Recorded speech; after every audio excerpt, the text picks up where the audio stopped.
So I'm going to be covering the fourth TED Talk video, which pretty much, for an overall synopsis,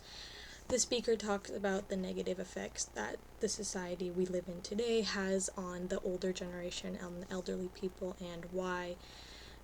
talking about them in a more negative and reinforcing the stereotypes is so negatively affecting them compared to just accepting the aging process. And it also discovers how society has turned aging into such a negative connotation and a negative experience, and just trying to avoid it at all costs. And it talks about how getting old in a negative way is declining actually the health of older generations and older people, and telling people that they can't do something, that they can't walk down the stairs, that they can't walk around the block, things like that,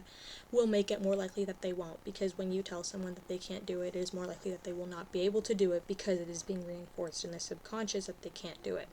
And fitting into the stereotypes that people constantly are putting out in the media and in society and just in our everyday conversations is making it a lot worse, rather than actually helping them and helping them, guiding them through these midlife crisis situations and things like that. And she also talks about this concept called the nocebo effect, which pretty much is this curse of negative expectations, and it has the power to actually harm your health. So pretty much it's the opposite of a placebo effect, which a placebo effect is pretty much like an experiment to try and help alleviate whatever it is you're going through, if that's physical pain, mental pain, psychological pain, things like that, by not actually taking drugs, but taking nothing that can actually affect your body, but it psychologically you're thinking that it will affect your body in a more positive way. So pretty much it's the exact opposite of that, and it's pretty much just reinforcing that it is a negative expectation to get older and, past the age of 60, 65. And it is pretty much affecting the elderly population in a very negative way. And the elderly population's health is declining so much, not only because of the physical implications of getting older, but also the psychological and subconscious way that society has made aging within their subconscious. And it's pretty much reinforcing the subconscious that they can't do something, when in fact that they are most likely can do it. And the cultural outlets that have reinforced the idea of aging as a more negative connotation and a negative way of life is things like newspapers are kind of outdated, but it would have been newspapers, and now it's more articles on your phone or on your computer. And media forms like TV, Instagram, social media are putting aging as a time bomb and things, and just a concept that people should be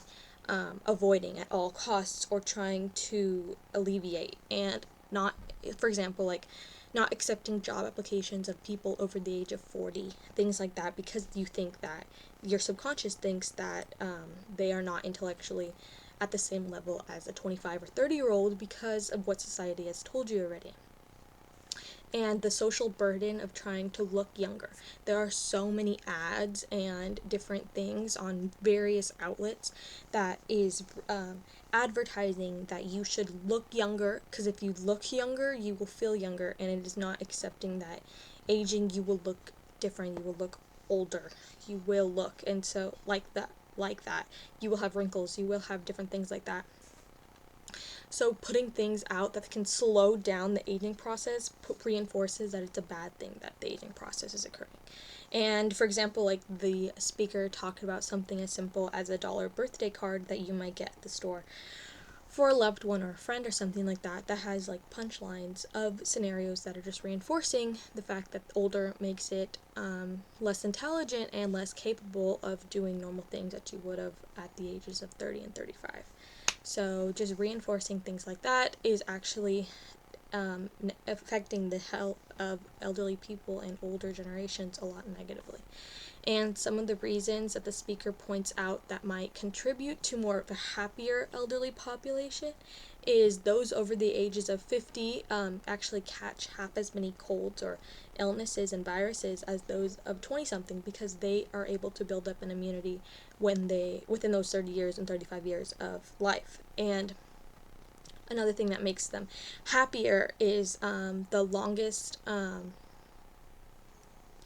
pretty much she discussed an experiment that suggested that what that makes elderly people feel younger is pretty much transporting them back to when they were younger. So the study pretty much talks about those between it's pretty much a retreat that puts those of their 60s, 70s back into the 50s. It's pretty much a week-long retreat that puts them back in that time zone, and they are completely in that time zone. There's no phones, there's no nothing. And it pretty much, it lifts them out of the social stereotypes that they are at the age that they are, and that they should be able to do the things that they think that they can do. So putting them back in that time zone is able to give them more of confidence in what they're able to do. And the actual repercussions of coming out of the experiment was that the older people transporting them back in the 50s, they came out and they were able to, for example, like lift their own suitcases and their own bags when they first walked in. They could barely do that. And then they started playing a leisure game of football when they first walked in. That was not even like on their mind. And it was also shown that their memory and their vision improved just from that week-long retreat of being transported back into a younger mindset, and just not being reminded that they can't do things, and it realized that they are capable of doing those things without the negative effects of society around them. And pretty much it was the longest intellectual study. For those between the ages of 40 and 60 are actually better at every skill than they are in their 20s. So the stereotype that people, once they're past the ages of 40, 45, things like that, actually lessen in intellectual capabilities, actually it's proven that they actually are more intellectual than those in their 20s and 30s, because they have time to hone in their skills and their strengths, and they are able to build upon what they already know and what they can learn. And so pretty much